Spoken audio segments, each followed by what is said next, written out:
Hello दोस्तों, मैं आशीष आपका अपने YouTube channel all exam MCQs में स्वागत करता हूं। आज के इस वीडियो पे हम देखने वाले हैं फिजिक्स के मोस्ट इंपॉर्टेंट क्वेश्चन जो कि आपके SSC railway all competitive exam में क्वेश्चन पूछे गए हैं, जो कि 100 मोस्ट इंपॉर्टेंट क्वेश्चन है। इसकी सीरीज आपकी लंबी चलने वाली है, जिसमें पार्ट 1 आपका रहने वाला है।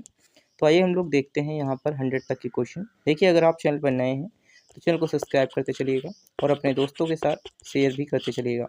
और यहाँ पर बता दें कि जो आपको इस चैनल के माध्यम से मिलने वाला कंटेंट है, बहुत ही अच्छा कंटेंट मिलने वाला है। तो आइए हम लोग शुरू करते हैं। देखिए, क्वेश्चन नंबर 1 क्या है। वास्तविक वस्तु का आभासी प्रतिबिंब बनता है। देखिए, वास्तविक वस्तु का जो आभासी प्रतिबिंब बनता है वो हमारा समतल दर्पण से बनता है। देखिए, वास्तविक जो वस्तु होती है उसका जो आभासी प्रतिबिंब बनता है वो समतल दर्पण से बनता है। ऑप्शन आपका क्या राइट आंसर हो जाएगा? ऑप्शन बी राइट आंसर हो जाएगा। अब आइए हम बात करते हैं अगला क्वेश्चन। देखिए, अगला क्वेश्चन है, वास्तविक वस्तु का हमेशा सीधा प्रतिबिंब बनाने वाला दर्पण होता है। देखिए, वास्तविक वस्तु का जो हमेशा सीधा प्रतिबिंब बनाने वाला दर्पण जो होता है वो कौन सा होता है? तो आपका राइट आंसर हो जाएगा समतल और आपका उत्तल दोनों होते हैं। ऑप्शन डी आपका राइट आंसर हो जाएगा। अब आइए हम बात करते हैं अगला क्वेश्चन। देखिए, वास्तविक प्रतिबिंब की प्रकृति कैसी होती है। देखिए, वास्तविक प्रतिबिंब की प्रकृति की बात करते हैं तो ये प्रकृति आपकी कैसी होती है? तो ये आपकी हमेशा उल्टी होती है। ऑप्शन आपका ए राइट आंसर हो जाएगा। देखिए, वास्तविक वस्तु की जो प्रतिबिंब होता है, वास्तविक प्रतिबिंब की प्रकृति कैसी होती है? आपकी उल्टी होती है। ऑप्शन आपका ए राइट आंसर हो जाएगा। ऑप्शन ए आपका राइट आंसर हो जाएगा। अब आइए हम बात करते हैं, तो वस्तु से छोटा प्रतिबिंब बनता है। देखिए, वस्तु से छोटा जो प्रतिबिंब बनता है वो उत्तल दर्पण और अवतल दर्पण में वस्तु से छोटा प्रतिबिंब बनता है। उत्तल दर्पण और अवतल दर्पण दोनों में बनता है, वस्तु से छोटा प्रतिबिंब बनता है। अब आइए हम बात करते हैं, तो देखिए, प्रकाश के परावर्तन के नियम के अनुसार क्या होता है। प्रकाश के परावर्तन के नियम के अनुसार आपतन कोण परावर्तन कोण के बराबर होता है। ये आपका राइट आंसर हो जाएगा। ऑप्शन आपका बी राइट आंसर हो जाएगा। आपतन कोण परावर्तन कोण के बराबर होता है, आपका ये राइट आंसर हो जाएगा। अब आइए हम बात करते हैं अगला क्वेश्चन। देखिए, समतल दर्पण के द्वारा बना प्रतिबिंब सदा होता है। समतल दर्पण के जो द्वारा बना प्रतिबिंब होता है वो हमेशा कैसा होता है? सीधा और आभासी आपका हो जाएगा। ऑप्शन सी राइट आंसर हो जाएगा। इसी के साथ देखिए, आँख में प्रवेश करने वाले प्रकाश की मात्रा को नियंत्रित कौन करता है? देखिए, आँख में प्रवेश करने वाले प्रकाश की मात्रा को नियंत्रित कौन करता है? परितारिका करता है। ऑप्शन ए आपका राइट आंसर हो जाएगा। आँख में प्रवेश करने वाले प्रतिबिंब की मात्रा को कौन नियंत्रित करता है, अर्थात प्रकाश की मात्रा को कौन नियंत्रित करता है? परितारिका करता है। अब आइए हम बात करते हैं अगला क्वेश्चन। देखिए, अगला क्वेश्चन क्या है। सूर्योदय सूर्यास्त के समय सूर्य का गोल दिखना किसकी वजह से होता है? तो ये आपका सूर्योदय गोल दिखता है तो किसकी वजह से होता है? तो गोल दिखता है, चपटा दिखता है। देखिए, यहाँ पर सूर्योदय सूर्यास्त के समय सूर्य गोल नहीं दिखता, यहाँ पर क्या दिखता है? चपटा। तो आपका राइट आंसर हो जाएगा। ऑप्शन आपका यहाँ पर डी राइट आंसर हो जाएगा। अब आइए हम बात करते हैं अगला क्वेश्चन। यदि दर्पण में बना प्रतिबिंब हमेशा सीधा आकार में वस्तु के बराबर हो तो दर्पण कौन सा होता है?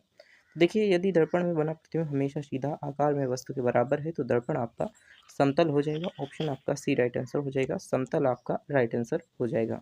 अब आइए हम बात करते हैं, समतल दर्पण के द्वारा बना प्रतिबिंब होता है। देखिए, समतल दर्पण के द्वारा जो बना प्रतिबिंब होता है वो कैसा होता है? तो आपका हो जाएगा काल्पनिक। ऑप्शन आपका बी राइट आंसर हो जाएगा। समतल दर्पण के द्वारा बना प्रतिबिंब हमेशा आपका क्या होता है? काल्पनिक होता है। अब आइए हम बात करते हैं अगला क्वेश्चन। देखिए, अगला क्वेश्चन, निम्नलिखित में से कौन सा पदार्थ लेंस के लिए प्रयुक्त नहीं किया जा सकता? तो लेंस के लिए आपका मिट्टी जो है प्रयुक्त नहीं किया जा सकता। जल, प्लास्टिक और कांच तीनों आपके प्रयुक्त किए जा सकते हैं। अब आइए, उत्तल लेंस की दक्षता होती है। देखिए, उत्तल लेंस की जो क्षमता होती है वो क्या होती है आपकी? उत्तल लेंस की क्षमता की बात करते हैं तो ये आपकी धनात्मक होती है, उत्तल लेंस की क्षमता। देखिए, उत्तल लेंस की क्षमता धनात्मक होती है। लेंस की क्षमता का डायरेक्टर मात्रक होता है आपका, यहाँ पर ऑप्शन आपका सी राइट आंसर हो जाएगा। ऐसा ही मात्रक आपका डायरेक्टर होता है।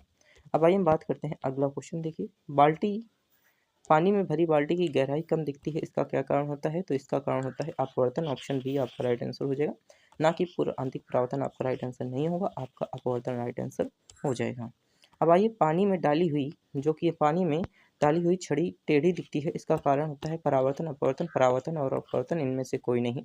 तो आपका राइट आंसर क्या हो जाएगा? आपका राइट आंसर हो जाएगा अपवर्तन। ऑप्शन आपका यहाँ पर आपका बी राइट आंसर रहने वाला है। अब आइए हम बात करते हैं अगला क्वेश्चन। देखिए, अगला क्वेश्चन क्या कहता है। अगला क्वेश्चन है आपका 16 नंबर का क्वेश्चन। देखिए, 16 नंबर का क्वेश्चन, दर्पण की चौड़ाई को दर्पण का कहा जाता है। देखिए, दर्पण की जो चौड़ाई होती है वो दर्पण की क्या होती है? दोरक होती है। ऑप्शन आपका सी राइट आंसर हो जाएगा। दोरक होती है। क्या होती है? दोरक होती है। अब आइए हम बात करते हैं अगला क्वेश्चन। देखिए, सोलर कूलर में प्रयोग किए जाते हैं। देखिए, सोलर कूलर में अवतल दर्पण प्रयोग किया जाता है। ऑप्शन आपका ए राइट आंसर हो जाएगा। अब आइए हम बात करते हैं, तो रोगियों के नाक, कान, गले आदि की जांच के लिए लिए डॉक्टर प्रयोग करते हैं, तो किसका प्रयोग करते हैं रोगियों के नाक कान गले की जांच के लिए? तो अवतल दर्पण का प्रयोग करते हैं। ऑप्शन सी आपका राइट आंसर हो जाएगा। अब देखिए अगला क्वेश्चन क्या है। अगला क्वेश्चन आपका क्या रहने वाला है, देखिए हीरा का अपवर्तनांक क्या होता है? तो हीरा का जो अपवर्तनांक होता है वो आपका 2.42 जो कि आपका रहने वाला है हीरे का अपवर्तनांक। अब आइए बात करते हैं अगला क्वेश्चन। मोटर गाड़ी के अचानक जो कि चालक के सामने लगा रहता है, मोटर गाड़ी के चालक के सामने कौन सा दर्पण लगा रहता है, क्वेश्चन में पूछा है। तो ये आपका उत्तल दर्पण हो जाएगा। क्या हो जाएगा? उत्तल दर्पण आपका राइट आंसर हो जाएगा। ऑप्शन आपका सी राइट आंसर हो जाएगा। अब आइए हम बात करते हैं, तो देखिए टार्च से किस प्रकार के प्रकाश पुंज की प्राप्ति होती है? समांतर प्रकाश पुंज में, संतृप्त प्रकाश पुंज, असंतृप्त प्रकाश पुंज में, सभी कथन सत्य हैं। तो आपका राइट आंसर ऑप्शन बी हो जाएगा, संतृप्त प्रकाश पुंज में आपका राइट आंसर हो जाएगा।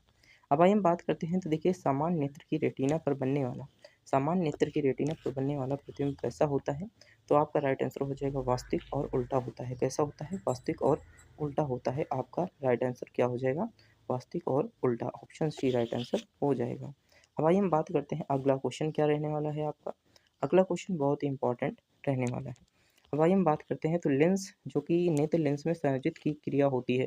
देखिए समायोजित की क्रिया जो होती है वो हमारे पास सिलियरी पेशियों द्वारा नेत्र लेंस में समायोजित की क्रिया होती है। ऑप्शन सी राइट आंसर है और ये बहुत इंपॉर्टेंट क्वेश्चन है। किस नेत्र का निकट बिंदु है? तो देखिए किस नेत्र का निकट बिंदु होता है आपका 25 सेंटीमीटर जो कि नेत्र का निकट बिंदु होता है। ऑप्शन आपका बी राइट आंसर हो जाएगा। Option B. अब देखिए यहाँ पर आपका लेवल बढ़ता चला जाएगा क्वेश्चंस का। आँख की पुतली किस प्रकार का कार्य करती है? देखिए आँख का जो पुतली है वो परावर्ती द्वारक की भांति कार्य करती है। ऑप्शन आपका ए राइट आंसर हो जाएगा, परावर्ती द्वारक की भांति कार्य करती है। सामान्य मानव नेत्र का दूर बिंदु होता है। देखिए सामान्य मानव नेत्र की दूर बिंदु की बात कर लेते हैं, तो आपका क्या होता है राइट आंसर? अनंत पर होता है। ऑप्शन आपका बी राइट आंसर हो जाएगा। सामान्य नेत्र का जो हमारे पास सामान्य व्यक्ति का नेत्र जो होता है उसका दूर बिंदु क्या होता है? तो आपका राइट आंसर हो जाएगा अनंत पर होता है। देखिए यहाँ पर सिनेमा के पर्दों पर किस प्रकार का प्रतिबिंब बनता है? तो सिनेमा के पर्दों पर किस प्रकार का प्रतिबिंब बनता है? तो यहाँ पर आपका राइट आंसर हो जाएगा वास्तविक प्रतिबिंब। ऑप्शन आपका बी राइट आंसर हो जाएगा। इसी के साथ बात करते हैं कौन सा रंग किस खतरे के सिग्नल में प्रयोग होता है? तो कौन से रंग का प्रयोग किसका जिसका खतरे में प्रयोग करते हैं? तो आपका लाल रंग हो जाएगा। ऑप्शन डी आपका राइट आंसर हो जाएगा।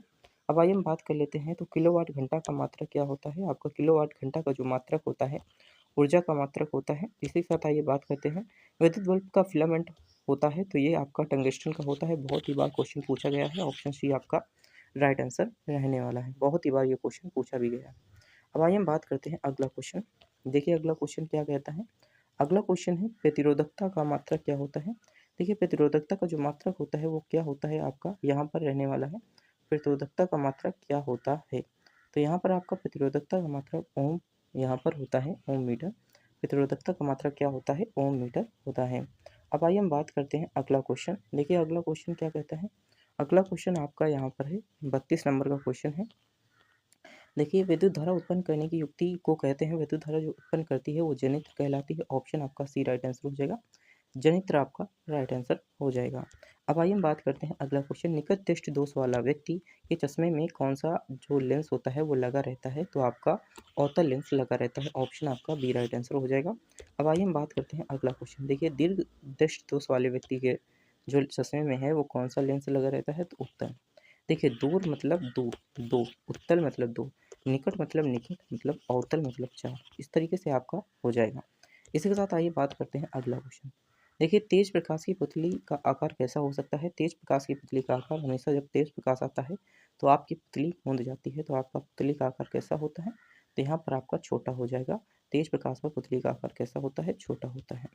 इसी तरीके से यहाँ पर देखिए ये क्वेश्चन आपका रिपीट हो गया। तेज प्रकाश, ये क्वेश्चन आपका यहाँ पर बनना था कि धीमे प्रकाश पर पुतली का आकार कैसा हो जाता है? तो यहाँ पर धीमा लिख लीजिए। धीमा प्रकाश पर पुतली का जो आकार होता है ये आपका बड़ा हो जाता है। ऑप्शन आपका यहाँ पर क्या हो जाएगा? ए राइट आंसर हो जाएगा। अब आइए हम बात करते हैं अगला क्वेश्चन। देखिए अगला क्वेश्चन यहाँ पर आपका 37 नंबर का क्वेश्चन है। बहुत ही बार क्वेश्चन पूछे भी गए हैं ये। तो यहाँ पर देखिए दूर दृष्टि दोष वाली आंखें साफ साफ देख सकती हैं। दूर दृष्टि दोष वाली आंखें साफ साफ क्या देख सकती हैं? तो दूर की वस्तुओं को देख सकती हैं। तो मतलब यहाँ पर निकट की वस्तुओं को नहीं देख सकती दूर दृष्टि दोष वाली वस्तुएं। अब आइए हम बात करते हैं अगला क्वेश्चन। देखिए मानव नेत्र जो बिंदु प्रकाश के लिए बिल्कुल सुग्राही नहीं रहता उसे कहते हैं, तो उसे हम अंध्र बिंदु कहते हैं। ऑप्शन बी आपका राइट आंसर हो जाएगा। अब आइए मानव नेत्र में होता है, मानव नेत्र में क्या होता है आपका उत्तल लेंस होता है। देखिए मानव नेत्र में क्या होता है आपका उत्तल लेंस होता है, मानव नेत्र में क्या होता है आपका उत्तल लेंस होता है। अब आइए हम बात करते हैं अगला क्वेश्चन। देखिए अगला क्वेश्चन यहाँ पर उदय एवं अस्त होते समय सूर्य का दिखाई देना क्या होता है, किस तरीके से हमें दिखाई देता है, तो लाल रंग का दिखाई देता है। ऑप्शन आपका ए राइट आंसर हो जाएगा, लाल रंग ऑप्शन आपका ए राइट आंसर हो जाएगा। अब आइए हम बात करते हैं अगला क्वेश्चन। देखिए अगला क्वेश्चन है वास्तविक सूर्यास्त, वास्तविक सूर्यास्त और आभासी सूर्यास्त के बीच लगभग कितने घंटे का अंतर होता है, तो 2 मिनट का अंतर होता है। यहाँ पर 2 मिनट का आपका अंतर होता है, ये आपका राइट आंसर ऑप्शन यहाँ पर ए हो जाएगा। अब आइए हम बात करते हैं इंद्रधनुष किस प्रकार का स्पेक्ट्रम है। देखिए इंद्रधनुष जो प्राकृतिक स्पेक्ट्रम होता है, किस तरीके का स्पेक्ट्रम होता है, प्राकृतिक आपका स्पेक्ट्रम होता है, किस तरीके का प्राकृतिक स्पेक्ट्रम होता है इंद्रधनुष। अब आइए हम बात करते हैं अगला क्वेश्चन। देखिए अत्यधिक ऊंचाई पर प्रकाश में वायुयान, आकाश में वायुयान से सफर जो करने वाले पर आकाश का रंग कैसा दिखाई देता है, तो काला आपका दिखाई देता है। कौन सा दिखाई देता है, तो काला रंग दिखाई देता है। अब आइए हम बात करते हैं अगला क्वेश्चन। किसी वस्तु का प्रतिबिंब आँख के जिस भाग पर पड़ता है वह होता है। देखिए कोई भी प्रतिबिंब है किसी वस्तु के जिस भाग पर पड़ता है वो आपका रेटिना कहलाता है। ये भी क्वेश्चन बहुत ही बार क्वेश्चन पूछा भी गया है कि आँख का जो प्रतिबिंब बनता है वो किस भाग पर पड़ता है, तो रेटिना पर ऑप्शन आपका बी राइट आंसर हो जाएगा। अब आइए हम बात करते हैं अगला क्वेश्चन। देखिए चुंबकीय क्षेत्र का मात्रक क्या होता है, तो चुंबकीय क्षेत्र का मात्रक टेस्ला होता है। ऑप्शन बी आपका राइट आंसर हो जाएगा। अब आइए हम बात करते हैं अगला क्वेश्चन। देखिए अगला क्वेश्चन क्या कहता है, अगला क्वेश्चन बहुत ही बार क्वेश्चन पूछा भी गया है, ये इंपॉर्टेंट क्वेश्चन रहने वाला है। देखिए डायनमो से किस प्रकार की धारा प्राप्त होती है, क्वेश्चन पूछा गया है, जो कि दिष्ट धारा प्राप्त होती है। डायनमो डाई डाई डायनमो मतलब दिष्ट धारा। अब आइए बात करते हैं अगला क्वेश्चन। देखिए व्यवहारिक मोटरों में किस प्रकार के चुंबक का प्रयोग किया जाता है। देखिए व्यवहारिक मोटर जो होते हैं, मोटर मतलब विद्युत उत्पन्न करते हैं, विद्युत मोटर अर्थात विद्युत चुंबक का प्रयोग करते हैं। अब आइए हम बात करते हैं अगला क्वेश्चन। देखिए मानव के वे 2 महत्वपूर्ण भाग कौन हैं जिनमें चुंबकीय क्षेत्र का उत्पन्न होना अनिवार्य होता है, तो वो आपके कौन-कौन से हैं, हृदय और मस्तिष्क आपका जो भाग होता है, हृदय और मस्तिष्क जो इम्पोर्टेंट होता है, जहाँ पर आपका क्या होना चाहिए, जहाँ पर आपका क्या होना चाहिए, आपका जो कि यहाँ पर चुंबकीय क्षेत्र की तरह उत्पन्न होना अनिवार्य होता है। अब आइए हम बात करते हैं अगला क्वेश्चन। देखिए अगला क्वेश्चन क्या कहता है, विद्युत चुम्बकीय बनाने के लिए प्रायः किस प्रकार का छड़ का प्रयोग करते हैं। विद्युत चुम्बकीय बनाने के लिए नरम लोहे का प्रयोग करते हैं। ऑप्शन बी आपका राइट आंसर हो जाएगा, नरम लोहे का प्रयोग करते हैं। देखिए विद्युत चुम्बकीय पेड़ की खोज किसने की थी, तो फैराडे ने विद्युत चुम्बकीय पेड़ की खोज की थी। ऑप्शन सी राइट आंसर हो जाएगा। अब देखिए हमने 50 क्वेश्चन कंप्लीट किए जो कि मोस्ट इंपॉर्टेंट थे। अब हम देखेंगे अगले 50 क्वेश्चन। नाभिकीय ऊर्जा प्राप्त करने हेतु आवश्यक क्या होता है, नाभिकीय ऊर्जा प्राप्त करने हेतु आपका यूरेनियम आवश्यक होता है। ऑप्शन सी आपका राइट आंसर हो जाएगा, यूरेनियम आवश्यक होता है। अब आइए हम बात करते हैं अगला क्वेश्चन जो कि बहुत ही इंपॉर्टेंट क्वेश्चन है, जो कि बहुत ही बार क्वेश्चन पूछा भी गया है। अब आइए हम बात करते हैं शारीरिक कार्यों को कार्य करने के लिए किस प्रकार की ऊर्जा की प्रयोग की जाती है। तो यहाँ पर आपका पेशी ऊर्जा हो जाएगा, शारीरिक कार्य है तो मतलब पेशी आपका हो जाएगा। अब देखिए ऊर्जा के सभी रूप के अंततः स्रोत किसे माना जाता है, तो सूर्य को ऊर्जा के सभी स्रोतों को माना जाता है, अंततः स्रोत सूर्य को माना जाता है। इनमें से कौन नवीकरणीय ऊर्जा है। देखिए नवीकरणीय ऊर्जा जो कि सौर ऊर्जा जो कभी खत्म नहीं होती वो नवीकरणीय ऊर्जा होती है, और जो कभी खत्म नहीं होती वो नवीकरणीय ऊर्जा होती है। और एक गैर नवीकरणीय या फिर हम कह सकते हैं अनवीकरणीय कहलाती है, वो जिसमें कोयला, प्राकृतिक गैस, पेट्रोल सारी चीज़ें आती हैं जो कि कभी भी खत्म हो सकती हैं। अब आइए प्रकृति पर ऊर्जा का सबसे विशाल स्रोत कौन सा है। देखिए प्रकृति पर ऊर्जा का विशाल स्रोत जो है सूर्य आपका हो जाएगा। ऑप्शन ए आपका राइट आंसर हो जाएगा, जो कि सूर्य आपका राइट आंसर रहने वाला है। अब आइए हम बात करते हैं तो डेनमार्क को कहा जाता है, डेनमार्क को पवनों का देश कहा जाता है। ऑप्शन सी आपका राइट आंसर हो जाएगा, पवनों का देश। देखिए यहाँ पर सौर सेल बनाने के लिए किस धातु का प्रयोग किया जाता है। देखिए सौर सेल बनाने के लिए आपको सिलिकॉन धातुओं का प्रयोग करते हैं। ऑप्शन बी आपका राइट आंसर हो जाएगा, सिलिकॉन धातु का प्रयोग करते हैं। अब आइए सौर सेल और सौर ऊर्जा को किस ऊर्जा के रूपांतरित करते हैं, तो विद्युत ऊर्जा में रूपांतरित करते हैं। ऑप्शन आपका ए राइट आंसर हो जाएगा। सौर सेल जो होती है सौर ऊर्जा को किस ऊर्जा में रूपांतरित करती है, तो विद्युत ऊर्जा में रूपांतरित करती है, जिससे कि हम बल्ब पंखे अंखे चला सकते हैं, जिससे कि हम कई बड़ी बड़ी मोटरें भी चला सकते हैं, जो इससे कि आप चक्की में जाते होंगे आटा पीसने के लिए हम सौर ऊर्जा का उपयोग करते हैं। तो ये सारी चीज़ें आपकी रहने वाली हैं। अब देखिए अगला क्वेश्चन है, निम्न में से किसका प्रयोग खाना बनाने के ईंधन के रूप में नहीं किया जाता। तो सीएनजी का प्रयोग गाड़ी में करते हैं, तो खाना बनाने के ईंधन में नहीं कर सकते। एलपीजी, बायोगैस और कोयला तीनों का प्रयोग खाना बनाने में कर सकते हैं। अब यहाँ पर आपको बताना है कि कौन सा गैर नवीकरणीय ऊर्जा का स्रोत है, आपको ये बताना है। कौन से हैं, मतलब ABC तीनों हैं या फिर ABC, या फिर आपको इस तरीके से बताना है। प्रकाश संश्लेषी अंगक इनमें से कौन है? तो देखिए प्रकाश संश्लेषी अंगक जो है हरित लवक है। ऑप्शन सी आपका राइट आंसर हो जाएगा, हरित लवक आपका राइट आंसर रहने वाला है। तो आइए हम बात करते हैं अगला क्वेश्चन जो कि बहुत ही इंपॉर्टेंट है, और ये सारे क्वेश्चन बहुत ही इंपॉर्टेंट है। अगला क्वेश्चन ही क्या, सारे क्वेश्चन आपके लिए इंपॉर्टेंट रहने वाले हैं। अब आइए यहाँ पर अगला क्वेश्चन क्या है आपका, अगला क्वेश्चन आपका 61 नंबर का क्वेश्चन है। देखिए कार्य का मात्रक क्या होता है, तो आपको पता ही है कि जूल कार्य का मात्रक होता है। अब आइए बात करते हैं प्रकाश वर्ष की इकाई क्या होती है। प्रकाश वर्षों की दूरी की इकाई है, आपको पता ही। अब आइए हम बात करते हैं अगला, जो कि पार्शिक इकाई किसका होता है। पार्शिक आपका इकाई होता है दूरी का, ये आपको इन्फॉर्मेशन नहीं होगी। तो पार्शिक किसका इकाई होता है, दूरी का इकाई होता है।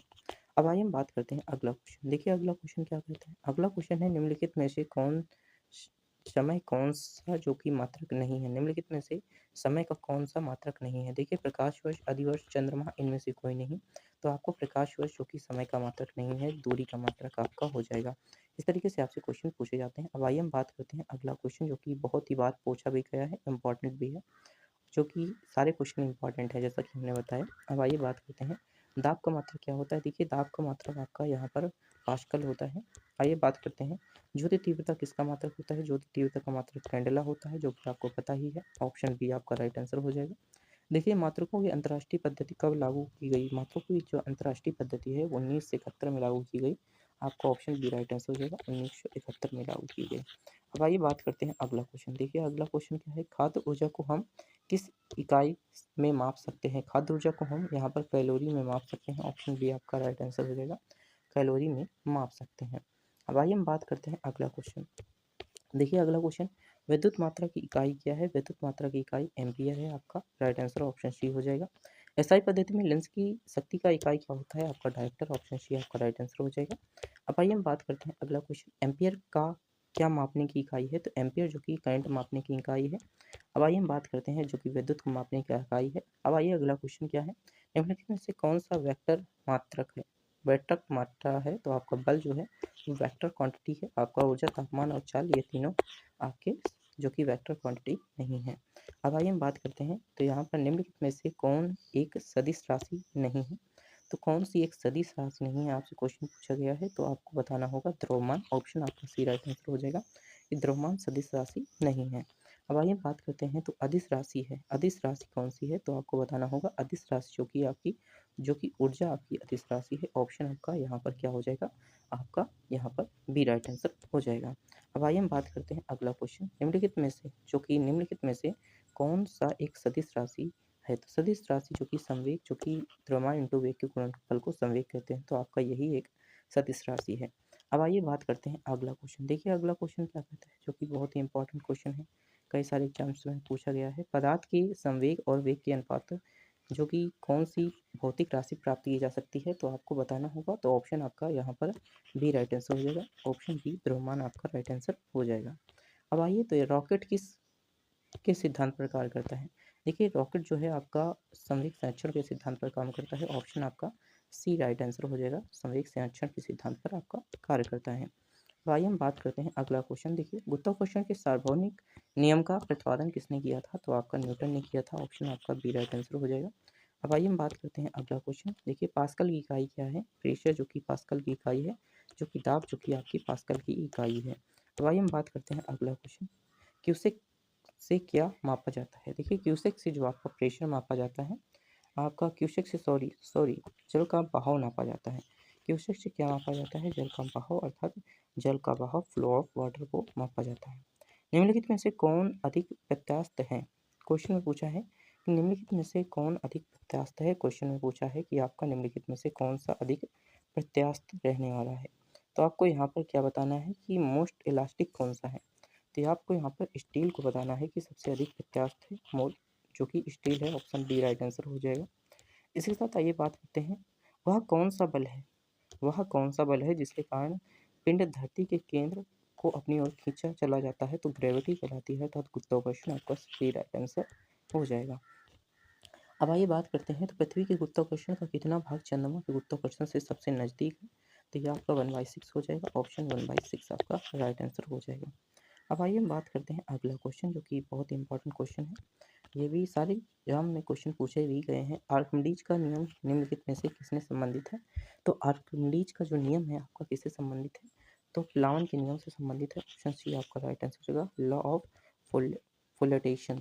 अब आइए श्यानता की इकाई क्या है आपकी? श्यानता जिसे हम कहते हैं विस्कोसिटी। विस्कोसिटी की आपकी इकाई पॉइंट्स होती है और पॉइंट होती है। ऑप्शन ए आपका राइट आंसर हो जाएगा। देखिए दूध से क्रीम निकालने का कौन सा बल लगता है?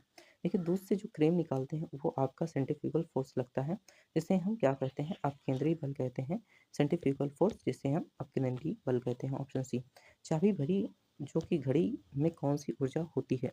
देखिए चाबी भरी घड़ी में जो ऊर्जा होती है वो कौन सी ऊर्जा होती है, ये समझना इंपॉर्टेंट है। तो स्थितिज ऊर्जा होती है जिसे हम गतिज ऊर्जा में करते हैं। तो ऑप्शन आपका ए राइट आंसर हो जाएगा। अब आइए हम बात करते हैं अगला क्वेश्चन। देखिए अगला क्वेश्चन क्या कहता है, जो कि बहुत ही इंपॉर्टेंट है। सूर्य की ऊर्जा उत्पन्न होती है। तो देखिए सूर्य में की जो ऊर्जा उत्पन्न होती है वो नाभिकीय संलयन की वजह से होती है, अर्थात कई सारे नाभिक आपस में जुड़ते हैं तो उसमें जो ऊर्जा उत्पन्न होती है वो सूर्य की ऊर्जा कहलाती है। अब आइए बात करते हैं, तो यहाँ पर अगला क्या है? वायुमंडल। वायुमंडल यहाँ पर हो जाएगा में बादलों को तैरने का कारण क्या होता है? तो डेंसिटी होता है, घनत्व जिसे कहते हैं, घनत्व डेंसिटी होता है। इसी के साथ यहाँ पर बात करते हैं 90 नंबर का क्वेश्चन, जो कि वस्तु की मात्रा बदलने पर वस्तु की मात्रा बदलने पर अपरिवर्तित रहता है। तो देखिए अगर वस्तु की मात्रा बदल देते हैं तो उसका आयतन बदल जाता है, द्रव्यमान बदल जाता है, भार बदल जाता है, परंतु घनत्व नहीं बदलता, अर्थात उसकी डेंसिटी नहीं बदलती। तो आपका राइट आंसर क्या हो जाएगा? ऑप्शन आपका बी राइट आंसर हो जाएगा। अब आइए हम बात करते हैं अगला क्वेश्चन, जो कि अगला क्वेश्चन आपका 91 नंबर का क्वेश्चन है, जो कि मोस्ट इंपॉर्टेंट है। जल में तैरता जो कि न्यूटन की गति के किस नियम से कारण संभव होता है? जल में जो तैरना होता है न्यूटन के किस गति के नियम के कारण संभव होता है? तो आपका क्या राइट आंसर हो जाएगा? तो यहाँ पर आपका जल में तैरना किस नियम के कारण संभव होता है? तो न्यूटन का कौन सा नियम है आपका? तो न्यूटन का आपका यहाँ पर कौन सा नियम हो जाएगा? तो यहाँ पर आपका हो जाएगा न्यूटन की गति का, यहाँ पर आपका हो जाएगा न्यूटन की गति का जो कि तृतीय नियम हो जाएगा। ऑप्शन सी आपका राइट आंसर हो जाएगा। देखिए जल में तैरना न्यूटन की गति के तृतीय नियम के आधार पर आपका संभव होता है। तो आपका यहाँ पर ऑप्शन क्या सही हो जाएगा? ऑप्शन आपका सी जो कि सही हो जाएगा। अब आइए हम बात करते हैं अगला क्वेश्चन। देखिए अगला क्वेश्चन है, निम्नलिखित में से कौन सी राशि सदिश नहीं है? सदिश राशि की बात करते हैं तो आयतन आपकी सदिश राशि नहीं है। ऑप्शन बी राइट आंसर हो जाएगा। इसी के साथ देखिए एंगस्टन जो कि एंगस्ट्रॉन क्या मापता है? तो एंगस्ट्रॉन जो कि आपका तरंगदैर्घ्य मापता है।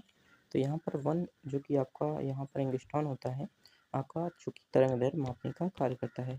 किस वैज्ञानिक ने सर्वप्रथम बर्फ के टुकड़े को आपस में मिला करके जो कि घिस करके पिघला दिया था? तो ऑप्शन आपका राइट आंसर हो जाएगा डेवी। ऑप्शन सी आपका राइट आंसर हो जाएगा। इसी के साथ आइए बात करते हैं अगला क्वेश्चन। निम्नलिखित में से किस द्रव का घनत्व सबसे कम है? देखिए किस द्रव का घनत्व सबसे कम है? तो यहाँ पर देखिए दो क्वेश्चन आपके छूट गए, हमको लगता है दो क्वेश्चन आपको छूट गए। यहाँ पर दो क्वेश्चन आपके छूट गए, जो कि पीडीएफ में आपके दो क्वेश्चन छूट गए हैं। इन दो क्वेश्चनों को छोड़ करके हम 97 की तरफ बढ़ते हैं। तो निम्नलिखित में से किस द्रव का घनत्व सबसे कम है? तो आपका राइट आंसर हो जाएगा पेट्रोल का घनत्व जो कि सबसे कम है 97। आपका राइट आंसर हो जाएगा ऑप्शन बी। देखिए यहाँ पर 95 और यहाँ पर 95 दोनों ही क्वेश्चन आपके छूट गए हैं इस पीडीएफ में। तो वो क्वेश्चन आपके कुछ इस तरीके से थे, तो यहाँ पर हम आपको बताने की कोशिश करते हैं। तो यहाँ पर देखिए ऊष्मा एक प्रकार की ऊर्जा है जिसे कार्य में बदला जा सकता है। इसका जो कि आपका जो कि सेल्सियस था, डेवी था, जूल था, राम फोर्स था, तो आपका राम फोर्ड हो जाएगा। इस तरीके से आपसे था। अब देखिए 98 नंबर का क्वेश्चन क्या है? एक हॉर्स पावर कितने वाट के बराबर होता है? तो एक हॉर्स पावर कितने वाट के बराबर होता है? तो 746 वाट के बराबर होता है। अब आइए हम बात करते हैं जो कि लास्ट दो क्वेश्चन बचे हुए हैं, जो कि बर्नौली प्रमेय आधारित होती है। तो किस पर आधारित होती है? ऊर्जा संरक्षण पर आधारित होती है। ऑप्शन बी आपका राइट आंसर हो जाएगा। सॉरी ऑप्शन ए आपका राइट आंसर हो जाएगा, ऊर्जा संरक्षण पर आधारित होती है। इसके साथ ही अगला क्वेश्चन देखिए 100 नंबर का, जो कि इस वीडियो का लास्ट क्वेश्चन है। बर्फ पर ताप बढ़ने पर उसका गलनांक क्या होता है? तो बर्फ पर ताप बढ़ने पर उसका गलनांक घट जाता है। आपका राइट आंसर ऑप्शन ए हो जाएगा। अगर आपको वीडियो अच्छी लगी तो वीडियो को लाइक कीजिए और अपने दोस्तों के साथ भी शेयर कीजिए और कमेंट बॉक्स में जरूर बताइए कि वीडियो कैसी लगती है, ताकि आपको एक अच्छा से अच्छा कंटेंट देने की कोशिश की जा सके। इसी के साथ thanks for watching this video.